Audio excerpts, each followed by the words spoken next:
Hello everyone. आपकी screen पर एक क्वेश्चन दिख रहा है जो कि रोडो का 4.79 है। ये क्वेश्चन जो है डैम्पिंग पर बेस्ड बहुत ही शानदार क्वेश्चन है। शानदार क्वेश्चन मैं इसलिए बोल रहा हूँ क्योंकि इसमें कोई भी चीज़ ऐसी नहीं है कि आप जो हवा में बातें कर रहे हो। एकदम हर चीज़ का अपना क्या है, एक अप्रोच है। और जेई में ऐसे क्वेश्चंस आने की पॉसिबिलिटी रहती है। ठीक है, तो मैं ये नहीं कह रहा हूँ यही क्वेश्चन आ जाएगा, लेकिन यस मुझे लगता है कि ये जो हमारा टॉपिक है डैम्ड ऑसिलेशन वाला, ये अभी बहुत टाइम नहीं हुआ है ऐड हुए जेई के सिलेबस में, जेई एडवांस के सिलेबस में। जेई मेंस में तो पहले से ही था। तो ऐसे क्वेश्चन की आने की पॉसिबिलिटी थोड़ी ज़्यादा है। तो क्वेश्चन मैं चाहूँगा कि आप सभी लोग इसे पॉज करके अपना एक ऑनेस्ट ट्राई दीजिए, फिर आप मेरे सोल्यूशन को देखिएगा। तो आई होप आप सभी लोगों ने ट्राई करा होगा। आइए हम सोल्यूशन की तरफ बढ़ते हैं। तो क्वेश्चन का स्टेटमेंट है, एक thin uniform disc of mass M radius R suspended by an elastic thread of in the horizontal plane performs torsional oscillations in the liquid में है भैया ये arrangement. The moment of elastic force emerging in the thread is equal to alpha times phi. Alpha is a constant, phi is the angle of rotation from the equilibrium position. The resistance force acting on a unit area of disc is this much. ये unit area पे लग रहा है force, where eta is a constant and v is the velocity of given element of the disk relative to the liquid. Find the frequency of small oscillation. अब मेरी बात बहुत गौर सुन आप लोग कि अगर ये फोर्स नहीं होता सिस्टम में, ये रेजिस्टेंस फोर्स अगर मान लो नहीं होता मीडियम का, तब ये आपका क्वेश्चन जो होता विदाउट डैम्पिंग, ये आपका एसएचएम का क्वेश्चन हो जाता। एंगुलर एसएचएम आप कह सकते हो। वहाँ पे टॉर्क वर्क लगा के torque equal to minus alpha से रिलेट करके एंगुलर फ्रीक्वेंसी निकाल लेते।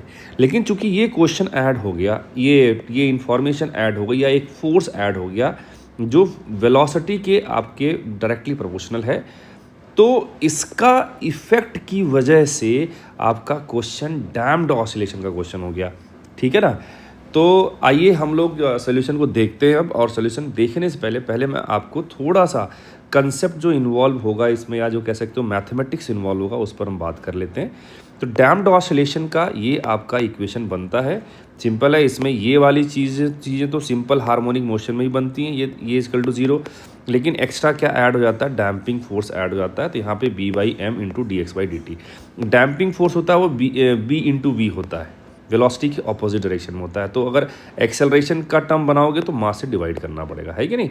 तो v को D x upon D T लिखा है। इसका जो सोल्यूशन होता है वो ये होता है, A cos omega dash T plus phi. Omega dash क्या है, इस डैम्पिंग का जो हमारे पास एंगुलर फ्रीक्वेंसी आएगा। और ए क्या है, एम्पलीट्यूड है, जो कि खुद क्या होगा इस अंडर डैम्पिंग केस में। एक जो है हमारा खुद क्या है, टाइम का फंक्शन है। टाइम के साथ धीरे धीरे क्या करेगा, डिक्रीज करता जाएगा। और ओमेगा डैश कितना आता है, under root omega naught square minus beta square. Omega naught क्या है, अगर यहाँ पे डैम्पिंग नहीं होता तो जो इसका एंगुलर फ्रीक्वेंसी होता है, जिसे हम लोग कहते हैं नेचुरल एंगुलर फ्रीक्वेंसी, वो रूट के बाई एम है इस वाले केस में। बीटा के लिए हम लोग क्या करते हैं, जो बीटा होता है वो बी बाई टू एम होता है। बी होता है डैम्पिंग कोएफिशिएंट। ठीक है, अभी हमारे क्वेश्चन में फिलहाल इसकी ही इतनी ही ज़रूरत है।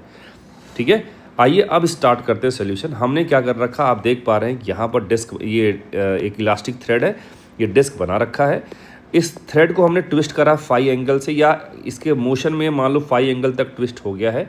मैंने इसका थोड़ा सा जूम करा इसको, और वो बनाया ताकि आपको ये समझ में आए कि जो ट्विस्ट हुआ है ये आपका एंगल ऑफ ट्विस्ट फाई इधर है। तो मान लो इधर घूमा है, या इसका ओमेगा इस तरफ है घूमने का, रोटेशन का, तो रीस्टोरिंग टॉर्क जो होगा वो इसके ऑपोजिट लगेगा। आपने इस तरफ इसको मरोड़ दिया, ट्विस्ट कर दिया, तो जो रीस्टोरिंग टॉर्क हुआ इसके जस्ट ऑपोजिट आएगा। अब दूसरा चीज़ क्या है, अगर ये भाई साहब रोटेट कर रहा है तो इस डिस्क का जो वेलोसिटी हर पॉइंट का अलग अलग आएगा, v equal to R omega से। तो हर एक एलिमेंट पे ये जो रजिस्टिव फोर्स था उसकी वजह से भी एक फोर्स या टॉर्क आएगा। तो मैं अभी इनको निकालने का प्रयास में हूँ कि पहले मैं क्या करता हूँ, ये जो हमारे पास फोर्स है इसकी वजह से क्या इफेक्ट आएगा उसको हम लोग देख लेते हैं। तो मैंने क्या किया, ये रजिस्टिव फोर्स का हमने हिसाब किताब लगाया। हमने कहा कि देखो सर, हर पॉइंट का वेलोसिटी अलग अलग होगा डिस्क में, लेकिन अगर मैं आर रेडियस पकड़ मैं चला जाऊँगा तो सभी पॉइंट्स का जो स्पीड आएगा वो सेम आएगा। तो मैंने क्या करा, आर पे जाके डी आर का एक एलिमेंट ले लिया। इस एलिमेंट का अगर इस सेंस में ओमेगा है तो इसका वेलोसिटी इस तरफ होगा, और वेलोसिटी के रिलेटिव वेलोसिटी के ऑपोजिट आपका वो रेजिस्टिव फोर्स लगेगा। तो आप देख पा रहे हैं कि इसका जो टॉर्क आ रहा है वो इस सेंस में आ रहा है, और ये जो हमारे पास इसका टॉर्क था रीस्टोरिंग टॉर्क, उसका भी टॉर्क सेम ही था। तो ये टॉर्क और ये टॉर्क अगर निकल जाए तो नेट टॉर्क हमारे पास वही क्या हो जाएगा, आई इंटू अल्फा के बराबर हो जाएगा। तो फिलहाल हमने ये काम करना है। तो डी एफ पहले निकाला मैंने। डी एफ के लिए मैंने क्या करा, ये जो हमने पर यूनिट एरिया बेसिस फोर्स दे रखा था वो ईटा टाइम्स वी, इसको इस एरिया से मल्टीप्लाई कर दो। ये एरिया कितना आएगा, 2 पाई आर डी आर आएगा। तो eta V 2 pi R D R आ गया। और यहाँ पे 2 का फैक्टर क्यों आया, मैंने क्वेश्चन मार्क लगाया है क्योंकि लिक्विड ऊपर भी है और नीचे भी है। तो ऊपर से ही वही रेजिस्टिव फोर्स आएगा सेम सेंस में, और नीचे भी वही सेम सेंस में आएगा। तो इसलिए 2 का फैक्टर आ गया, दोनों ऊपर नीचे दोनों तरफ थे, है ना, इमर्ज्ड है पूरा ये। अब हमने कहा ठीक है, वी की वैल्यू कितनी आएगी, यहाँ पे आपको दिख रहा है ओमेगा घूम रहा, तो V equal to R omega आएगा।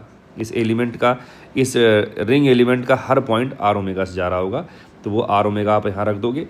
थोड़ा सा सॉल्व करोगे तो आपके पास आएगा ये पूरी चीज़ ईटा 2 पाई, और वी की जगह पे आर ओमेगा रखोगे, ओमेगा ये सब बाहर आ जाएंगे, आर क्यूब डी आर आएगा। लिमिट 0 से आर तक करोगे तो विस्कस का जो टॉर्क आएगा वो इतना आएगा, ईटा पाई ओमेगा आर की पावर 4। ठीक है, अब टाउ नेट कितना आ जाएगा, तो आपको क्वेश्चन में ये जो इलास्टिक थ्रेड है इसमें टॉर्शनल जो हमारे पास मोमेंट है वो अल्फा टाइम्स फाई दे रखा है, मतलब ये टाउ। तो नेट टाउ कितना हो जाएगा, ये जो आया लिक्विड की वजह से प्लस ये अल्फा इंटू फाई आ गया, और इधर मैंने लिखा है आई इंटू अल्फा, और अल्फा क्या हो जाएगा, फाई को 2 बार डिफरेंशिएट करोगे। आई के यहाँ माइनस क्यों लगाया, आपको दिख रहा है कि जो फाई हमारे पास है उसके ऑपोजिट डायरेक्शन में टॉर्क दोनों आया है, इसलिए माइनस साइन आ गया। तो अब थोड़ा सा रीअरेंज करोगे, d2 phi upon D T square, तो ये टर्म बन जाएगा आपका। इनको इधर ले आओगे तो आपके सामने जो डबल डिफरेंशियल इक्वेशन आई है, अगर इसको थोड़ा सा ध्यान से देखा जाए तो अभी जो हमने डैम्ड ऑसिलेशन में इक्वेशन पढ़ी थी उसी से मिलता जुलता ये आपको दिख रहा है। सही बात है। इसका सोल्यूशन क्या निकल के आता है, इसका सोल्यूशन ये निकल के आता है, और इसमें जो ओमेगा या ओमेगा डैश हमने बोला था वो कितना आता है, omega naught square B square आता है।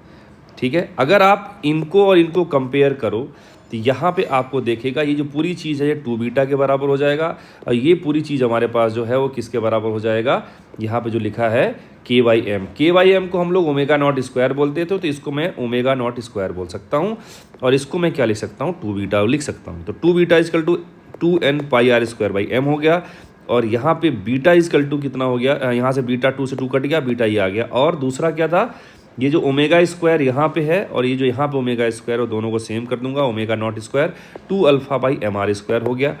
अब मुझे इस वाले फॉर्मूले में दोनों को चिपका देना है, तो बस omega is equal to 2 alpha by M R square, ये ओमेगा नॉट स्क्वायर हो गया, और बीटा की जगह पे बीटा स्क्वायर करोगे तो n पाई आर स्क्वायर का whole square upon M square हो जाएगा। तो ये क्या हो गया, एंगुलर फ्रीक्वेंसी ऑफ ऑसिलेशन हो गया। तो आई होप आपको सारी बातें समझ में आई होंगी। अगर आपने एकदम बेसिक से सुना होगा सारे पॉइंट शुरुआत से, तो मुझे लगता है कि आपको कोई दिक्कत नहीं आई होगी। अगर आपको कोई दिक्कत आ भी रही है तो मैं रिक्वेस्ट करूंगा आपसे कि आप लोग इस वीडियो में इस चैनल पे जो हमने इस टॉपिक का जो पहला और दूसरा वीडियो रिकॉर्ड करा वो ज़रूर देख लीजिए। मिलते हैं नेक्स्ट वीडियो में, तब तक के लिए बाय बाय, सी यू, जय हिंद।